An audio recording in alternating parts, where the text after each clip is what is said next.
Good afternoon, good morning, and welcome to our first Autumn Symposium session, this one on Fast Channels, the Rise of Linear Streaming, hosted by Digital TV Europe and sponsored by Wurl. I'm Stuart Thomson, I'm the editor of Digital TV Europe. Before we begin, I'd like to explain how you can participate in today's session. First, if you have any technical difficulties during the session, please press the Help button on your player console to receive assistance in solving common issues. We welcome questions, and in order to submit those to today's participants, simply type them into the window on the left-hand side of your screen and then hit the Submit button. We'll be answering as many questions as possible during the Q&A session that follows the main discussion, but please feel free to send in questions at any time and we'll add them to the queue. If at any time you're experiencing audio difficulties or difficulties seeing the slides advance, simply hit the F5 key to refresh your webcast console.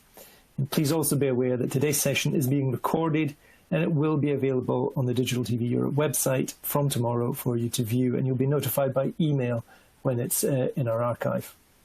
So let's begin by introducing today's speakers. We have Richard Cross, who's Senior Director of Business Development Europe at Wurl. Richard joined Wurl earlier this year and leads the rapidly growing company's sales and business development efforts across Europe, working with content owners and streaming platforms as they launch an ever-increasing number of fast channels in this exciting new sector. Wurl continues to increase its European team and presence in the market, and Richard is looking forward to spearheading its expansion across the region. We also have Maxime Carboni, who's Director of International Distribution at Euronews Group. For the past 2 years, Maxime has overseen all content format development globally, including ad-supported formats on all platforms, and with the aim of seeking new opportunities to extend Euronews and its sister channel Africa News' reach and development of new revenue streams. He's responsible for managing teams in Lyon, Paris, and Singapore. And last but not least, we have Matthew Bailey, who's Principal Analyst Media and Entertainment at Omdia. As part of the Omdia Channels Media and Entertainment team, Matthew covers the global digital media sector with a specific interest in digital media monetization strategies, ad-supported online video, digital advertising, ad-funded games, and games-related video content and platforms. Now, we've come here to discuss the high-growth area of free ad-supported streaming television, or FAST channels. There's been a lot of buzz around this, particularly in the US, as a way to make money from content assets that might otherwise be left in limbo or underused, and other content assets that may be best exploited in this way. So it's been around in the US for some time, but how significant really is the market opportunity for FAST in Europe compared with the US? And also compared with the AVOD market that's developed. I'm going to begin by asking Matthew to tee up the conversation with some slides that he's prepared for an overview from Omdia's perspective. So Matthew, can you give us an overview on this particular question of the market in Europe compared with the US? Certainly, Stuart. Thanks very much. So I'll just start by kind of introducing Omdia. So we're a research and analyst company covering technology, media, and telecoms. The data and the analysis that you can see in these slides is from our media and entertainment practice, of which I'm a part. So just to kind of contextualize, as Stuart kind of said, free ad-supported TV, I just wanted to contextualize it by starting with an overview of the overall advertising space in Western Europe. And it'll probably come as no surprise that at the moment, online is a substantial player in the total advertising pie, specifically being dominated by a small number of companies. But broadcaster groups and traditional TV still holds a significant portion of the market. But online's share of the total is going to grow over the next 5 years. And that's going to do a couple of things. So one, that's driving more advertising online. And that means that advertisers are becoming more accustomed to the advantages that this brings over other formats, such as traditional TV. And two, we're also seeing kind of the combination of TV and online in a really interesting space, which is connected TV. And fast channels, the kind of topic that we've come here to talk about today, are going to be a really interesting and fast-growing part of that ecosystem. So if we look at the kind of connected TV advertising, so to define that, we're talking about ads delivered online to connected TV devices. which includes connected smart TVs, games console, media streamers, anything that allows a TV to display OTT content. We do see similar trends emerging. So we do see similar levels of dominance of some of the key kind of industry players, the global players such as Google's YouTube and Amazon. We expect to increasingly focus on this segment of the market too. But we also see that broadcasters still have a strong standing in this market. I mean, it's connected TV, so it is really their kind of segment of the market to lose, and it's going to be a key driver of revenues as kind of broadcast TV increasingly shifts to online distribution. But then we also have another rapidly growing segment of the market, which is occupied by a number of fast channel operators. So we've got the likes of Pluto TV in there, we've got Rakuten in there, and then we've got this other segment that also includes other fast channel services, and that includes the likes of Samsung, who are increasingly getting into the space, LG channels, and we expect this segment of the market to continue to grow. In fact, most of that other segment is going to be composed of fast channels. But in terms of where we are in Western Europe versus the US, which, as Stuart said, it's a bit more of a mature market, it is worth noting that there are a few different headwinds impacting the European market compared to the US. So this chart here, it's showing what our preliminary estimates are of the share of total linear video advertising revenue. So that is advertising that is aligned to linear content in channels. So that includes both fast and also traditional linear TV. You can see that by 2025, around 10%, just under 10% of that total revenue pie is going to go to fast channels in the US. And that's really being driven by the cord-cutting phenomenon, which is seeing a lot of kind of consumers eschewing their pay TV subscriptions in order to kind of seek out IP-delivered alternatives. And what we're seeing in that market is that fast channels are fast emerging as kind of an alternative to pay TV, and that hardware manufacturers like Roku, Samsung, and Vizio are all vying to be the new pay TV operators in this market context. So that's in the US. It's slightly different in the European market, where we don't have the same kind of levels of cord cutting that we're seeing in the US. And a lot of consumers, if they're looking for free ad-supported TV, they can just turn to terrestrial broadcast, whereas that's not really as much of an option in the US. So it means that we are, at the moment, projecting a slightly higher resilience of traditional TV in the market against fast channels. But it is also worth noting that in Europe, this could change very rapidly. We are seeing developments which could change this picture. And also the fact that fast channels are effectively competing with broadcasters, which are seeing a decent amount of resilience, is actually good for the fast channel market, because there's a much bigger portion of that total blue line that fast channels can take if they effectively compete in terms of content and also really drive home their advantage against traditional broadcasts. So you can do a lot more with fast channels than you can do with a traditional broadcast feed, for instance. And we expect that although it will be slightly behind the US, we do expect the majority of content in the longer term to be kind of delivered via IP. And that is the context in which fast channels are going to really kind of take off and take up a significant portion of the TV advertising market. Great, thanks, Matthew. Interesting statistics. I mean, do you think it's cord cutting is key, or connected TV penetration when it comes to sort of driving the dynamics of the market, particularly, I guess, in a European context, where those things are perhaps a little bit further behind the curve, both in terms of connected TV penetration and in the cord cutting aspect. But I guess both are growing. I think in terms of connected TV penetration in Europe, you do see pretty high levels in some of the major countries. So I don't think it's really a case of the actual penetration. I think it's more changing the way in which those people who own those TVs consume content on their TV and which apps and services they use. And fast channels, they're not as kind of well known in the European market, but I think with the right messaging around it, with the right prompts for consumers to kind of activate those fast channels on their server, on their TVs, I think that that's probably going to be the most important aspect of driving it in Europe. Yeah. And Richard, as I introduced you, you're charged with spearheading development of Wurl's business in Europe. How do you see the market comparisons working out? Sure. Thank you, Stuart. Thank you, Matthew. And hello to everyone out there in the digital world.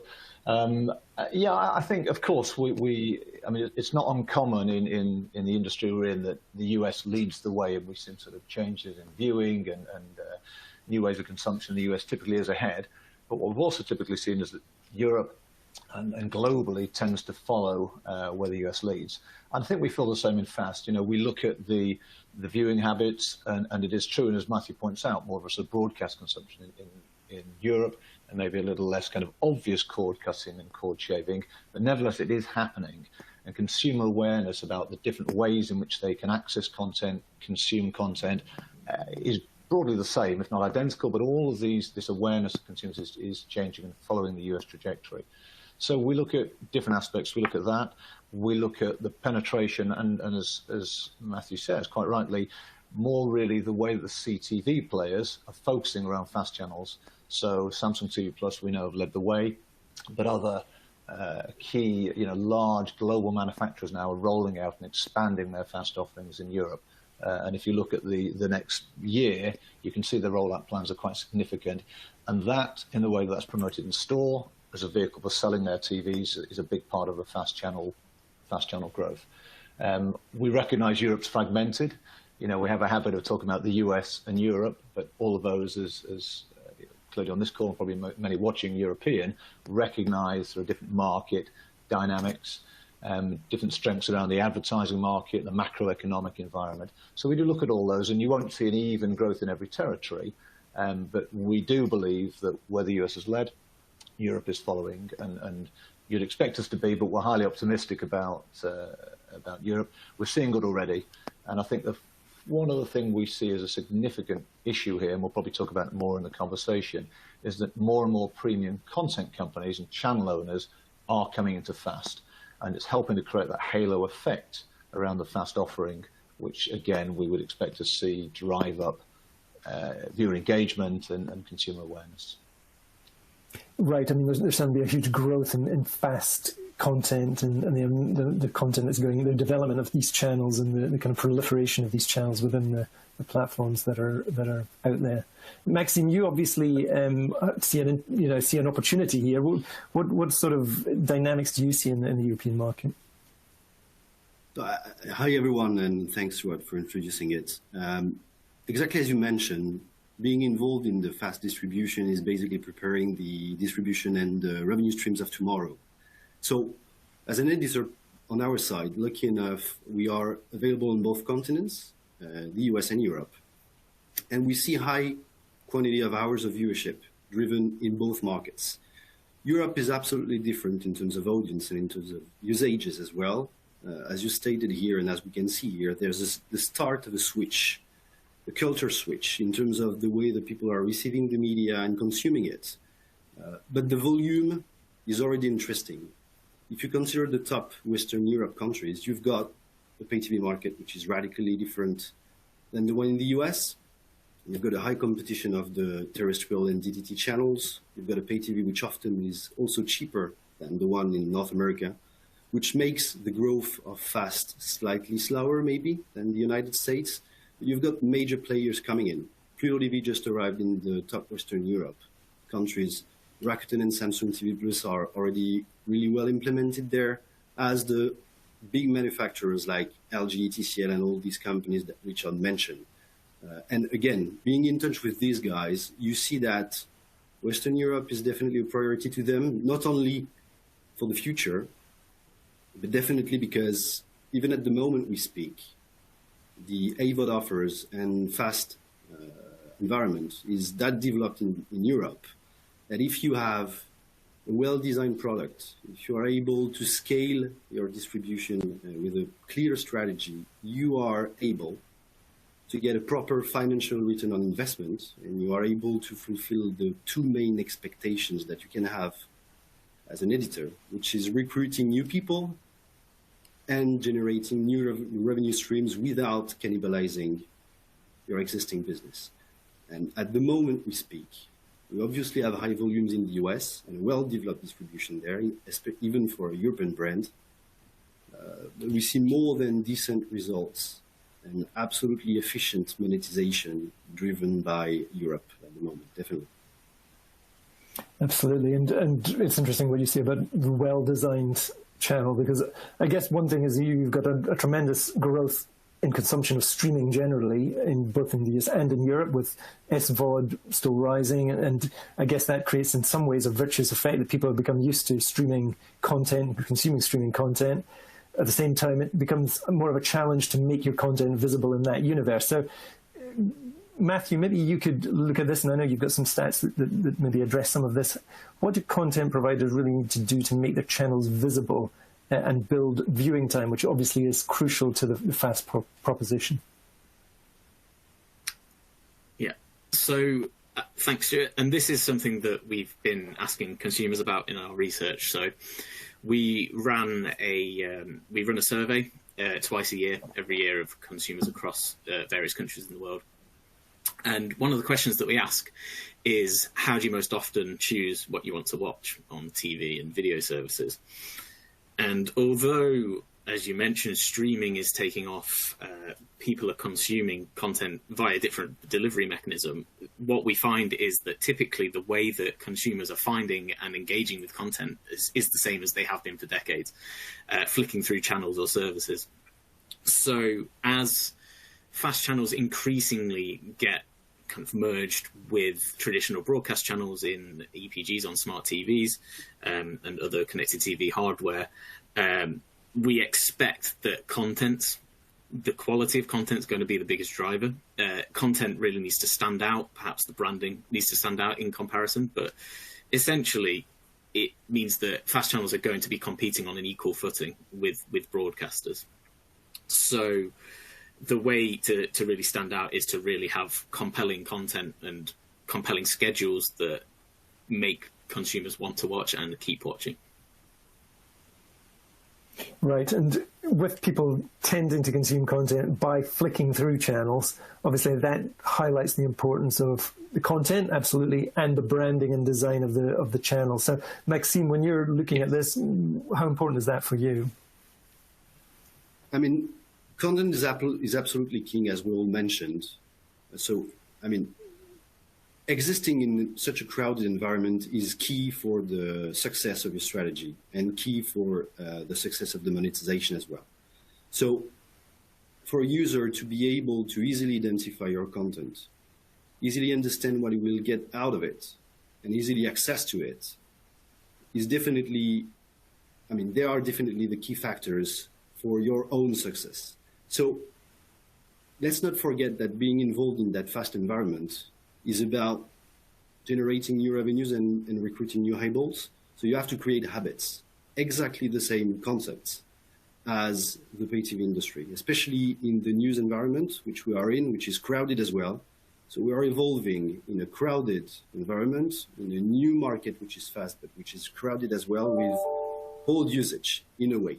So all that together, marketing your brand, marketing your content is absolutely key, and existing in the middle of authors is as well. So the user experience is key in the fast platforms and also out of it, so that the people can access to the streaming services as well.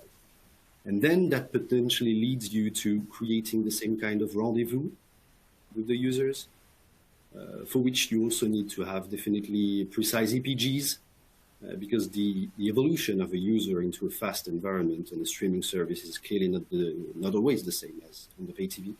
And you have to have really precise grid to be able to drive their engagement and them to get to your content and remain into it. So all that together is clearly the success of your brand and the content inside fast offers.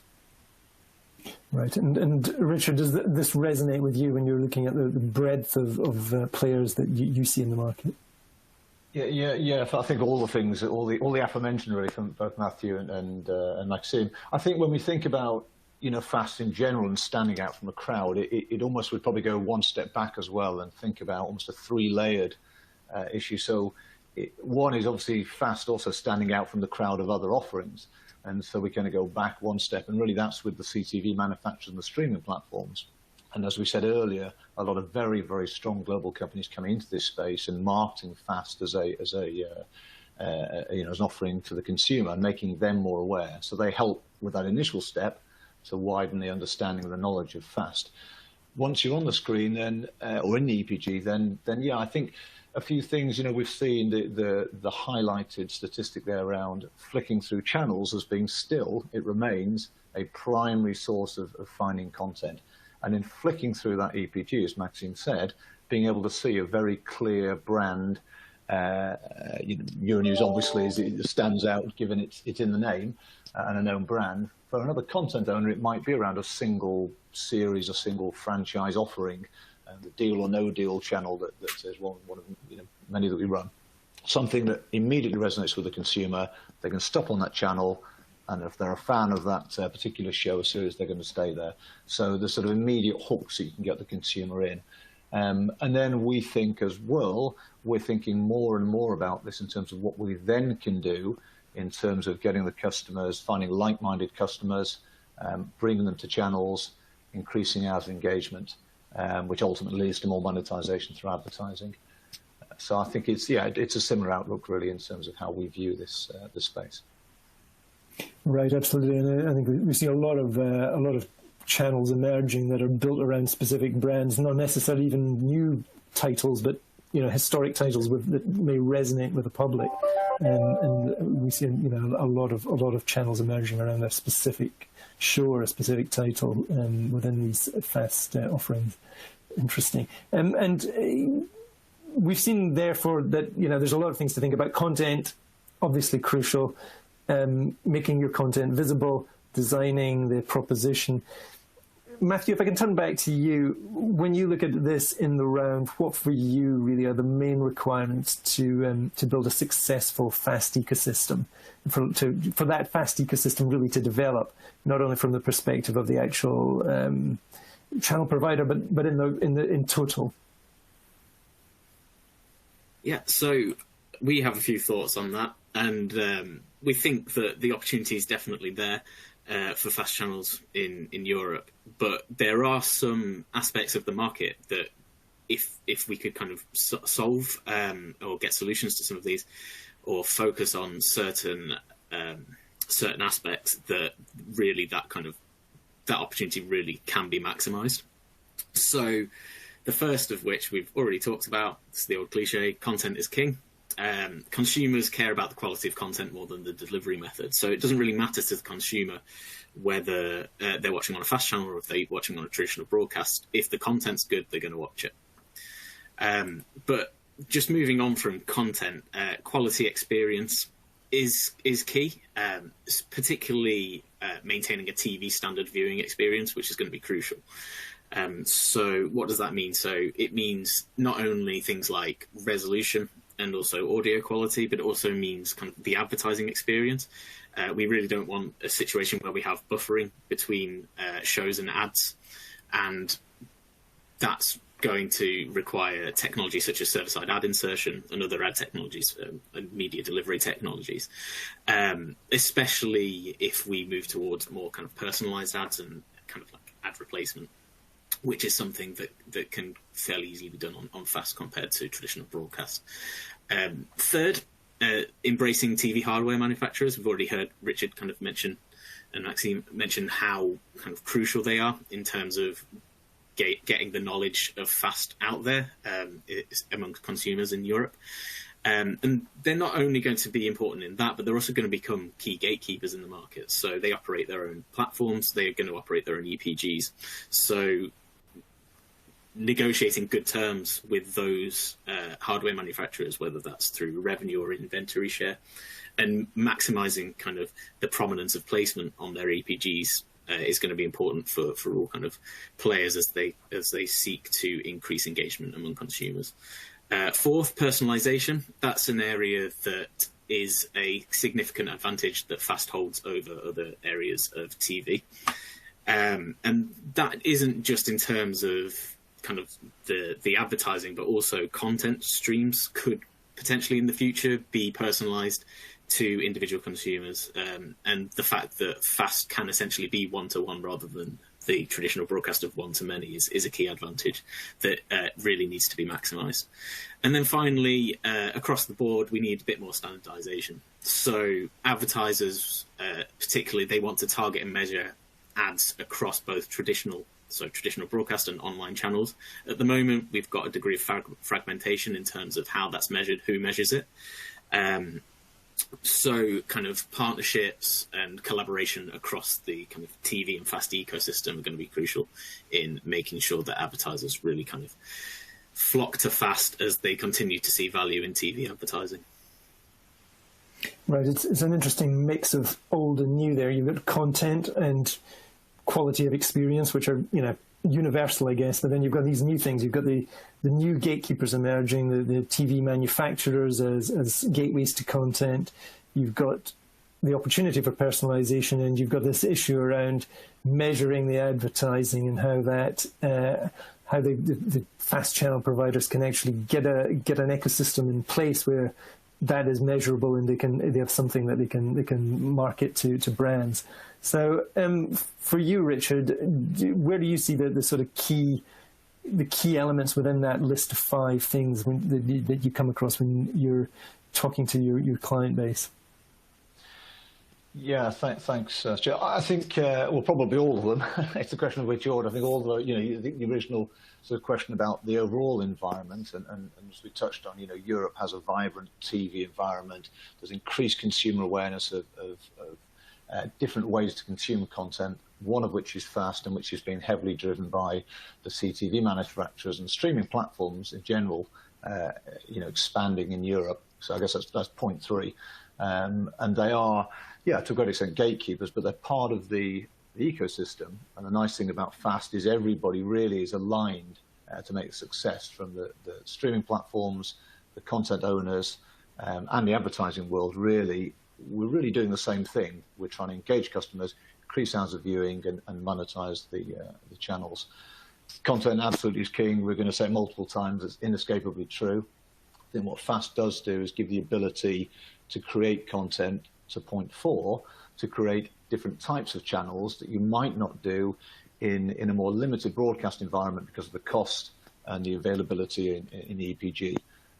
There's potentially much more flexibility in FAST to create those tailored channels, if you like. So I think that, most of those, again, resonate. I think all of those in varying degrees we see just the same. And Maxime, is that also true for you? I mean, obviously, having a fast ecosystem which works is a mix of all the factors that you're mentioning here. Content, that's obvious.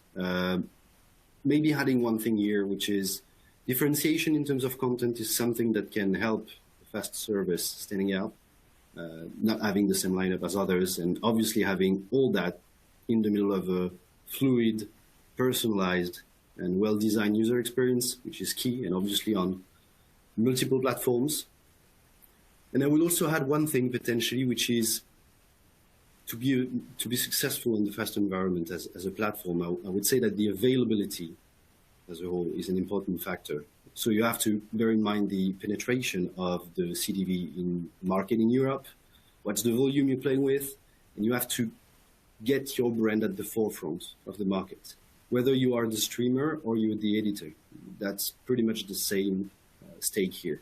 So you have to have a brand which resonates, a brand which maybe is already known by some part of the audience, so that the people are not just discovering the service in the middle of any kind of blur path, but you can drive a significant sub-basis in the beginning to obviously get to the return on investment phases. And that is usually influenced by the culture in Europe. Again, we're getting back to all the same points Richard mentioned and Matthew mentioned in the beginning. In Europe, the pay TV culture is still here. The markets are fragmented. The languages are definitely different one country to another. So this is also something to be beared in mind. There's a switch in the culture of the people. There's a switch in the TV industry there, so that even in Europe, obviously, the penetration is getting higher and higher. And also, there's more and more demand coming into it. So that's why, with a mix of all those factors, content, user experience, the monetization can be efficient, ultimately in the end, and that helps everyone, including us and the streamers. Right. So there's a lot of opportunity there, and you can see where that comes from. I think you mentioned there, obviously, the need for penetration, which is crucial, and scale, which brings me on to my next question, really, which is what are the key barriers to entry in this market, and what kind of scale do you need as a provider to enter it? What are the sort of minimum requirements that you really need to make headway? Richard, from your perspective as a facilitator of this, what were the key barriers, and what do you have to look at in that respect? Yeah, that's obviously a great question, a key question, of course, and I think we've outlined mostly at the start the opportunity, which we all agree is significant. It's happening at a huge scale in the US, and we're seeing it in Europe. So great opportunity, but with that comes a challenge. And when you break it down as a number, the key issue is about distribution. There are lots of streaming platforms. Some are more advanced in the space than others, but all of the others are coming into this space rapidly. If, as an individual content company, you had to do an integration with every single one of those, that's a huge amount of work. That really is a 6 months a year project potentially. You've got to do it each time. Every single one has different formats around the metadata requirements, around their EPG requirements, potentially their ad load requirements, pretty well every aspect. There may be small differences, but it still means that you're replicating the work each time. So that's the first sort of primary technical barrier. You do have to do a commercial agreement with each one. That will remain the case. You'll always have to have a commercial agreement, inventory splits, and revenue share discussions with each streamer, with each streaming platform. Although Wurl can help with that in terms of introductions, etc., of course. But the main barrier is that technical integration. Once you've done that, then you've got to think about your streaming technology. You've got to think about your ad tech and how you monetize. If you had to do all that yourself, it's a huge amount of work. And really all of that's why Wurl came into this space and recognized the need effectively for an aggregate all those problems, solve those problems, and provide one integration and then one pipe out into all the streaming platforms. And I think without those kind of partners in the ecosystem, it would be a tricky space. So Wurl and then others exist to do that around the advertising world as well, to really ensure that simplicity. And then a content company and a channel can focus on distribution. They want to get to as many platforms in as many territories, depending on their rights and their strategy, as possible. So I think that's the way we see it. Okay. And if you look at breaking down the requirements that channels provide, what were the main technical requirements for building that fast offering, but when you're looking at both the channel origination aspect and the integration with the platforms, and also building the advertising platform? That's to me again. Yeah. So there's a few, and again, it's that first integration. So that we like to help solve. That's the first thing you've got to think about, is integration of the requirements for each streamer platform. After that, you've got to create your channel, and there's really two, in broad terms, two ways you can do that. Either you create a channel from scratch, and that channel can be, we have the tools to do this, of course, and we also come up with playout partners, but essentially the assets come into the system, ideally, or they will need ad breaks, so ideally there's SCTI markers or appropriate ad breaks, cut points, come into our system, and then we have a scheduling tool that creates that channel. So it's an easy-to-use SaaS service, or we can provide assistance with that. But essentially, the channel can be created afresh, a completely new fast channel. And that's where, as we talked about earlier, that could be a single franchise, single brand channel, or it could be a theme, a genre-based movie channel or entertainment channel. So great flexibility.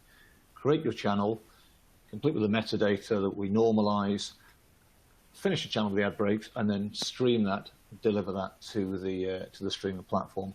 The alternative way is, if you have an existing channel, and I guess Euronews would fit into this, which are really just looking for more distribution and are using that channel in other environments, then what effectively is we call a restream. We can bring in a channel, we convert it into an appropriate format around HLS, of course, and then deliver that out pretty much as is, but with the still with the ad breaks to the streaming platform. And then beyond that, you've got to think about what's happening in the ad breaks, and of course that's the ad tech. Again, as you'd expect, Wurl provides that, but the key there is monetization. And I think when we talk about monetization, an ad, you also have to think about what's really happening around the ad tech. Not all ad tech is created equally. So when we talk about fill rates, at Wurl we're going beyond that and really looking at the detail behind that and looking at use rates and render rates and the deep ad tech in terms of what's actually achieved in ad break. And for unsold inventory, if you don't fill your inventory, what do you use with that blank space? You don't want a blank space, you don't want a countdown clock. How else can you use that? That might be a backfill service that we provide to sell unsold inventory, or it might be around using cross-promotion, maybe advertising your other services, an SVOD service or other services, or even potentially ads from other channels, non-competitive channels, cross-promoting. So lots of ways that you can exploit the ad breaks that you've built. Right, yeah.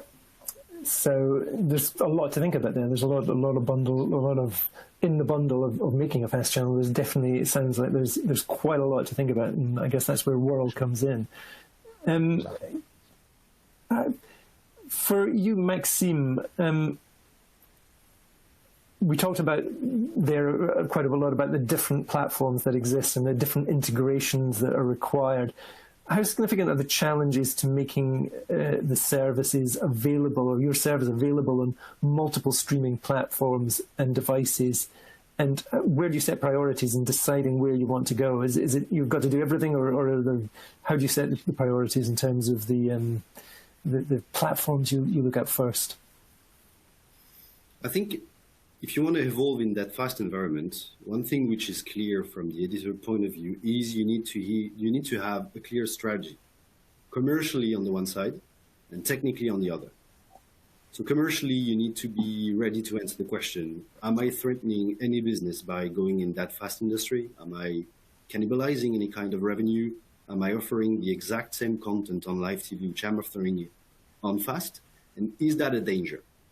On our side, on the news segment, we're not cannibalizing audience because, and especially in Europe, as we're talking about Europe today, we're really touching different type of audience. So again, at the moment we speak, and thanks to the data provided by Wurl, by the way, we are able to see a rise in audience.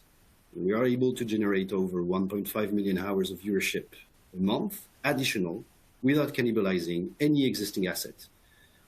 So in some territories, like in Europe, for instance, we choose obviously to prioritize live product because that's where the CPMs are higher. That's where obviously news makes sense as well. So that's our proper strategy.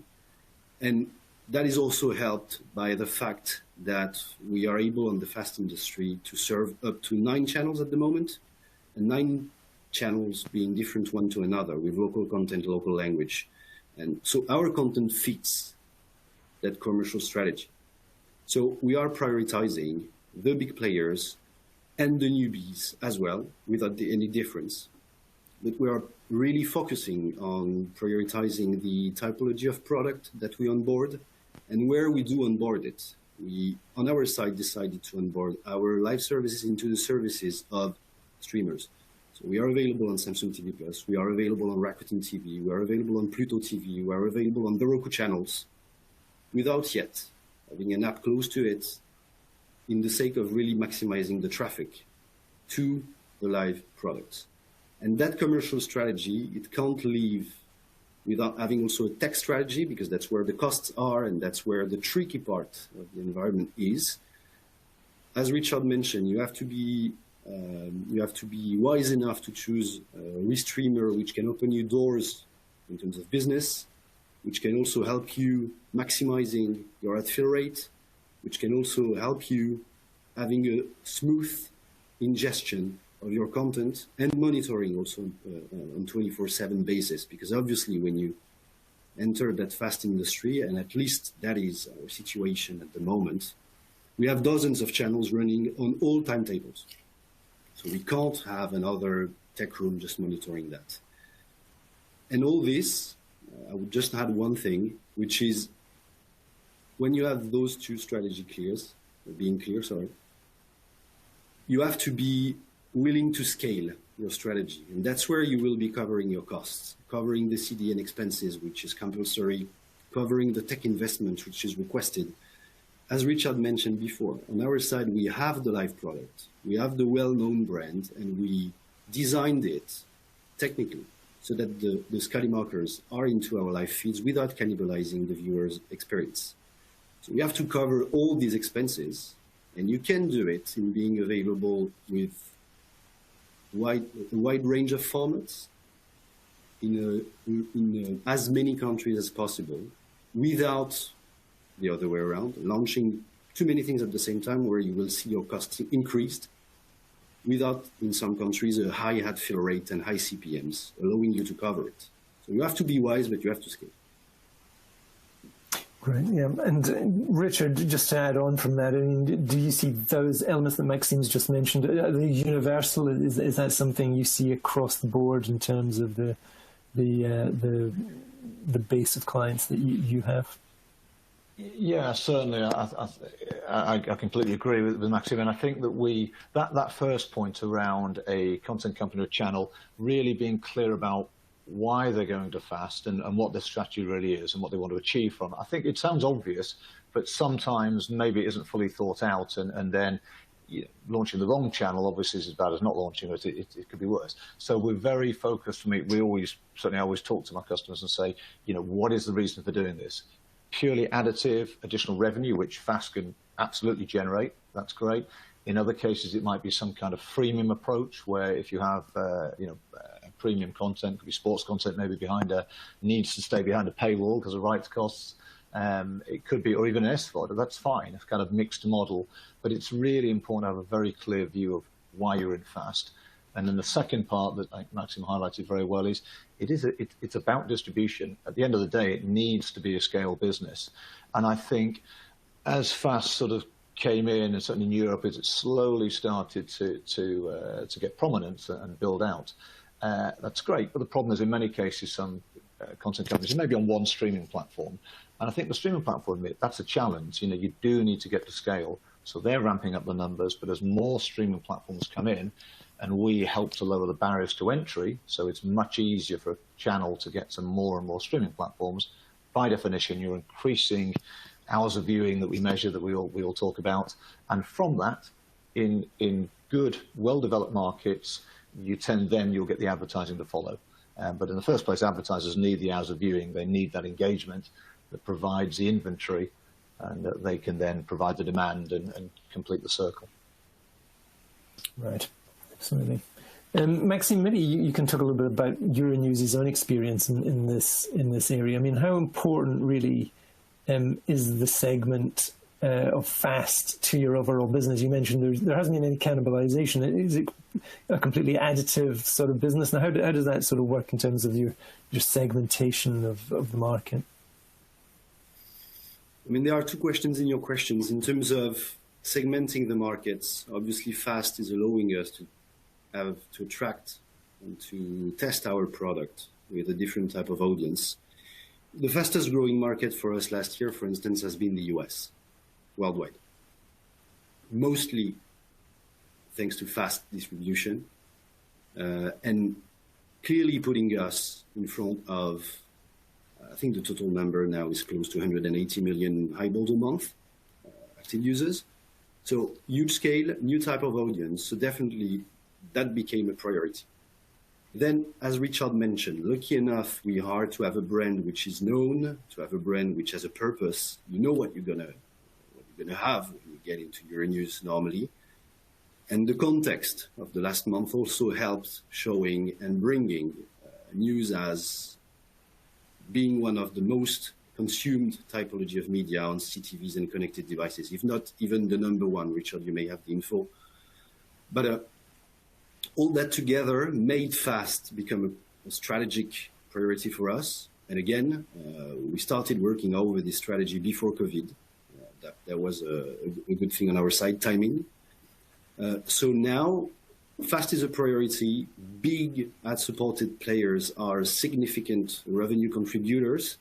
And without getting into too much details, all that together is leading us in terms of pure revenue as a service inside the company to experience a substantial growth of revenue in an environment which you all know this, is clearly not growing that much. So great contribution in terms of quality and in terms of quantity. And again, we're not cannibalizing the rest of the distribution, because that type of environment is leading us in front of the eyes of people we are not traditionally touching, and also allow us to get deeper into markets, geographical markets, where we were not the most well distributed. But even in Europe, where we are absolutely well distributed in all languages, we see this clearly as a complementary offer. Right, and it's interesting. You heard Matthew talk at the beginning about how in Europe, particularly, you've got a sort of competition in a way between broadcast and the fast environment, which is obviously growing, and the way people consume content is primarily by flicking through channels and finding it. So as these things become merged in the EPG, it becomes much more closely sort of a competitor really to broadcast. For you, do you see any differences in consumption patterns on FAST compared with broadcast TV?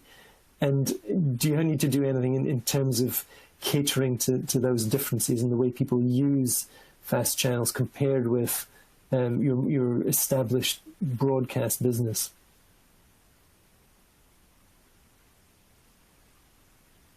For Maxime. Sorry, I thought that was my issue. So, I mean, at the stage where we are, the fast industry is well developed, but as you could see from the graphs from Matthew, it's not yet competing in the exact same scale as pay TV. If you again consider the markets as a whole, the free TV and the pay TV penetration, especially in Europe, remains the main way of consuming medias. Then OTT, streaming players, and ad-supported distribution and platforms comes on top of that, with a different type, again, of audience, devices, and way of consuming medias. So revenue-wise, it keeps being a full opportunity without threatening the basis, because the type of product, on our situation, the type of product that we offer on broadcast is wider than what we offer on FAST, despite being the exact live same channel. So you have to have different product strategies for those two markets. And on top, we remain focused also on how we could potentially use the habits of FAST to upsell and to maximize the profitability of the broadcast market. FAST is showing us new ways of ad personalization, is showing the way to addressable TV in Europe, for instance, and is also showing or helping us to have data and business cases for personalized advertising and experience for viewers. So we're trying to explore some kind of collaboration based on the exact same factors with classic broadcast people. That's the strategy that we're working on with my entire team. So we're taking some good things for that from that environment to work with the classic broadcasters. And these broadcasters keep being the classic and historic customers of ours in having also access to a wider content experience. So there still is a bit of differentiation. And that's where we get back to the points we mentioned before. You need to have a proper, clear strategy. Plugging into a market just to say, okay, let's see if it works, can be more dangerous. Right. Yeah, you've got to be aware of the differentiation as well as the similarities, I guess, in some aspects. Before we move to the audience Q&A, there's a couple of other points I want to talk about briefly. I think we talked a lot about the importance of distribution and the importance of the platforms, and there's a large number of emerging platforms. And you talked a little bit about the kind of relationship that you need to have, the integration on the technical side and all of that. In terms of the commercial side of this, what makes a good partnership with a fast platform provider, and how can that relationship really work to the advantage both of the platform owner and the content rights holder in cases where the two are identical, where you have a commercial agreement between a content provider and a fast channel platform owner. Richard, what's your experience of that? Yeah, thanks. I think I guess there's a couple of areas really. One, I mean, this is really what Wurl thinks about most of all, because we sit in the middle of this ecosystem, this environment, and trying to bring the streaming platforms together with the content companies, the channels, to complete the circle, as well as the advertisers, of course. And I think that the two elements, one, as you said, we talked about the technical piece, which really Wurl takes away. I think otherwise it would be an insurmountable problem. So that's important that Wurl took that away and solves that issue. It's still the case that the content company, the channel, needs to have a relationship with each individual streaming platform. And it's really going to be a case of whether they're able to keep hold of their inventory. So if they do an inventory split and they have an ad sales set up in some way, or can partner with the agencies and the ad world, if you like, in a different territory to monetize their inventory. So I think mostly we would say the first port of call, the best option is if you can hold your own inventory as much as possible and monetize from there. The alternative is around revenue share, and some platforms only offer revenue share. So it's quite often the case that we'll have a content company has a mixed model. So they'll have some inventory they hold or some inventory deals, and in other cases revenue share, and that's fine. And then it may depend on the territory basis as well. And I think from a distribution point of view, of course, each individual streaming platform wants world domination. Of course, wants to be the number one, and that's understandable.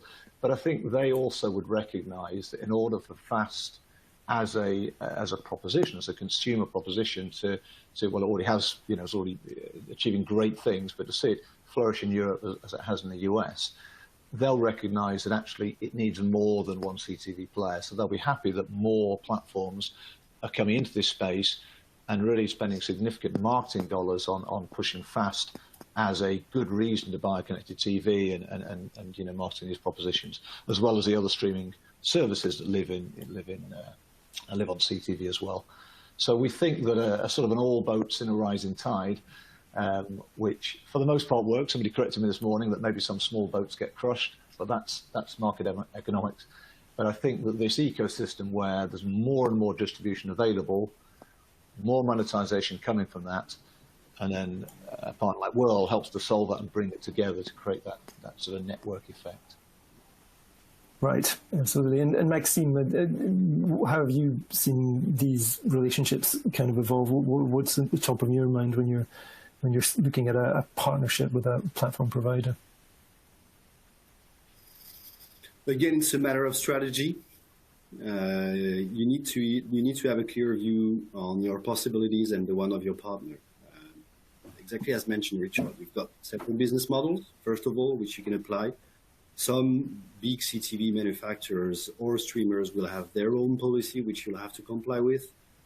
The other way around, especially if you come with a brand, if you come with a typology of content which makes sense, you can have some negotiation, and you also have some business cases and some data from your previous distribution. Based on that, you can make measures and target and have a view of the profitability of the markets and the process of monetization. For instance, we started on our side putting some fast channels in definitely not mature countries or countries far from our core audience, like Australia, for instance. And if you go in a relationship where the player in front of you is scaling his team, scaling his monetization process, you will see efficiency. The other way around, you can face some companies which are absolutely just offering the reach and relies on a third party. It can be you, it can be Wurl, it can be a company monetizing your inventory if programmatic. And there you have to adapt your strategy. So I guess you have to have a clear view on the basic strategy, which is, what is my workforce inside my company? What am I able to achieve with my in-house ad sales team? And then you have to have really an ad hoc behavior once you get to a proper market, because the variables are the market the platform is playing in, the workforce or the maturity of the monetization process and the demand partners that platform is working with, and the potential profitability of your content in the middle of the same crowded ecosystem that we mentioned. And obviously the product visibility remain a huge factor based on that. So if you come as a potential global partner, it will be longer in negotiation. It might be more dangerous in terms of costs and investment, but you can potentially expect a wider return on investment overall in the end. Right. So there's key advantages with going with global partnerships. Interesting. Okay. And I guess that takes us nicely into maybe a roundup question, which is really, how do you guys see the FAST market evolving over the next couple of years? And what is the sort of one key thing you really need to do to take maximum advantage of it? Maybe start with Matthew and bring you back in, Matthew. What for you is the key? How do you see the FAST market evolving in a couple of lines? So I think we'll see increased levels of scale and also increased kind of advertiser interest in it. And I think the key thing is making fast inventory available, easy to buy and easy to measure.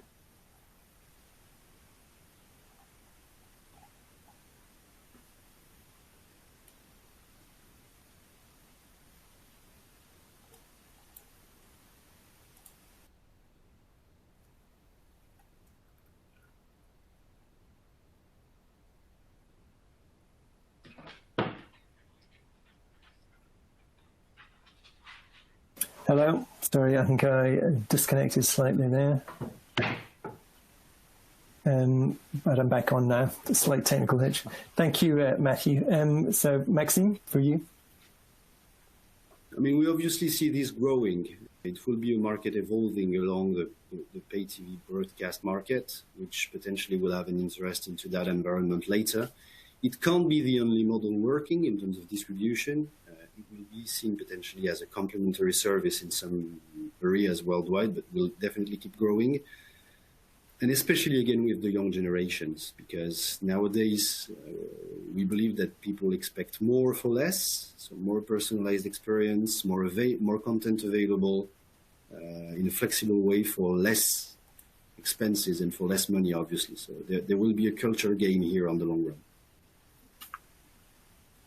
Great. And Richard? Yeah, thanks, Stuart. I think, first thing when you asked the question was, you've got to be in the space to start with. So I think we'd obviously, that's a good place to start. You know, come into the fast space. The beauty of it is we've lowered the barriers to entry commercially, operationally, technically. So people can come into the fast space with the right strategy and get involved. And from that, we see significant growth. We're seeing it already. More CTV manufacturers, more hours of viewing from great, more premium content companies coming into this space. That creates more advertising, and it creates this halo effect, this network effect of continued growth. And we're seeing it globally. We're seeing it, and certainly for sure, we're seeing it in Europe as well. So we're looking forward to a very exciting 2022. Great. Okay, we have time just for a couple of questions from the audience. We have had a few in. Question from Philippe Ruxel. I know Philippe very well. How do fast channels cannibalize the existing pay TV business model, if at all? I think we've addressed this to some extent, but maybe some thoughts on that. Maxime, I guess you're quite well placed to answer that. Yeah, we answered this, and hi to Philippe, by the way. But we answered this a bit before. It depends on the typology of media you have and the type of content that you are offering to these platforms. If you play with an evergreen content documentary channel, you might be more at risk as if you offer a sort of an entire live experience, such as us, where in terms of news, you need to be seen as soon as the people want you to be seen. So you need to be multi-devices, multi-platforms. Again, despite that typology of media, at the moment, in the US, there's obviously the cord-cutting effect and the fact that that type of offers are pretty much replacing or being the new pay TV platform. So there's a higher risk. And you're definitely putting some revenues at risk if most of your P&L is based on the pay TV. Whereas in Europe, again, especially in Eastern Europe, if you manage to have a bit of product differentiation, you can absolutely still do it. And again, it does not affect so far in Europe in a massive way the business of the pay TV people. Great, okay.